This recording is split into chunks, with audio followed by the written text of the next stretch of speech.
বড় রাজনীতিবিদ পশ্চিমবাংলার চলে গেছেন। মাননীয় মুখ্যমন্ত্রীও 3বার দেখে এসেছে। এই জগৎ সেটাও ইরিপেয়ারেবল লস। একমাত্র দায়ী অভিষেক বন্দ্যোপাধ্যায়। মুকুলদার জন্যই কিন্তু মমতা ব্যানার্জি মুখ্যমন্ত্রীর গদিতে এসেছিলেন। দিদি নির্দেশে বসন্তের বাতাস আজ যেন শোকের বার্তা বয়ে আনলো।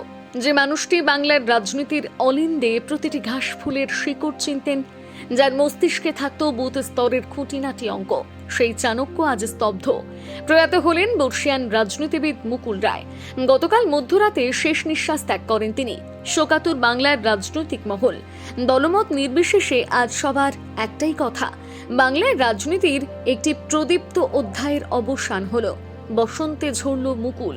1998 সাল যখন কংগ্রেস ভেঙে তৃণমূল কংগ্রেস গঠনের দুঃসাহস দেখিয়েছিলেন মমতা বন্দ্যোপাধ্যায়, তখন তার ছায়া সঙ্গী হয়ে দাঁড়িয়েছিলেন কাঁচরাপাড়ার এই ছেলেটি। দলের জন্য এতটাই নিবেদিত প্রাণ ছিলেন যে তিলজলার পার্টি অফিসেই সপরিবারে রাত কাটাতেন। 2006-এর সিঙ্গুর আন্দোলন হোক বা 2011-র ঐতিহাসিক পরিবর্তন, মমতার পাশে বিশ্বস্ত সেনাপতির মতন ছিলেন মুকুল। মমতা বন্দ্যোপাধ্যায় তাকে নিজের ভাইয়ের মতন দেখতেন।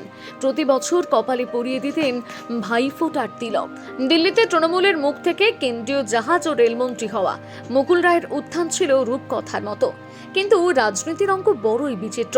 সারদা ও নারদা কাণ্ডের কালো ছায়া আর দলের অন্দরে ক্ষমতার দ্বন্দ্বের দূরত্ব বাড়ে প্রিয় দিদির সঙ্গে। 2017 সালে দীর্ঘ 19 বছরের সম্পর্ক ছিন্ন করে পদ্ম শিবিরে যোগ দেন তিনি। সেখানেও নিজের সাংগঠনিক দক্ষতায় বিজেপিকে বাংলার 18টি লোকসভা আসন জেতাতে বড় ভূমিকা নেন। কিন্তু তার মন পড়েছিল সেই পুরনো আঙিনায়। 2021-এর বিধানসভা জয়ের পর মানসিক ও শারীরিক অসুস্থতা আর প্রিয়তমা স্ত্রীর বিয়োগ তাকে যেন নিঃসঙ্গ করে দিয়েছিল। অবশেষে ফিরে এসেছিলেন নিজের পুরনো দলে, কিন্তু রাজনীতিতে আর আগের মতন সক্রিয় হওয়া হয়ে ওঠেনি তার। আজ যখন তার নিথর দেহ বিধানসভা থেকে হালিশহর শ্মশানের দিকে এগোচ্ছিল, তখন রাজনীতির সব রং যেন মিশে গিয়েছিল চোখের জলে। যদিও শেষ বছর দলে গুরুত্ব কমা নিয়ে গুঞ্জন ছিল, আছে আর হয়তো থাকবেও। খুবই চর্চিত ছিলেন পশ্চিমবাংলার রাজনীতিতে, কন্ট্রিবিউশনও আছে। টিএমসি কে দাঁড় করানোর জন্য তার বিরাট বড় যোগদান আছে।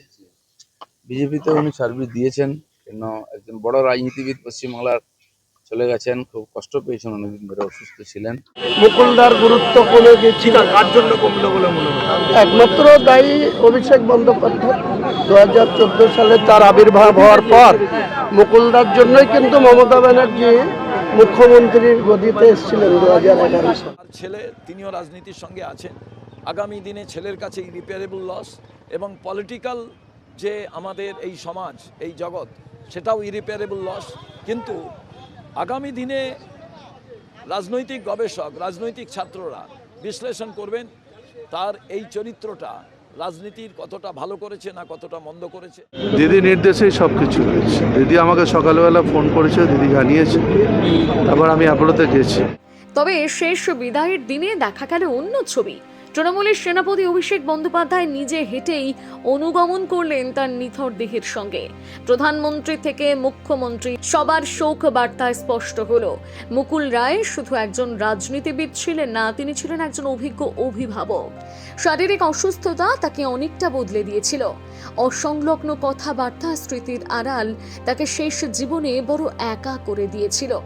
তবুও বাংলার মানুষ তাকে মনে রাখবে তার সেই প্রখর বুদ্ধির জন্য, সেই লড়াইয়ের জন্য। চাণক্যের বুদ্ধি হয়তো থেমে গেল, কিন্তু বাংলার রাজনীতির ইতিহাসে তার নামটা থেকে যাবে স্বর্ণাক্ষরে। ভালো থাকবেন মুকুলদা। আপনার অনুপস্থিতি অনুভব করবে গোটা বাংলা। করুন রিপোর্টার সুকৃতি প্রোডাকশন, ক্লিক করুন অ্যাপের বেল আইকনে।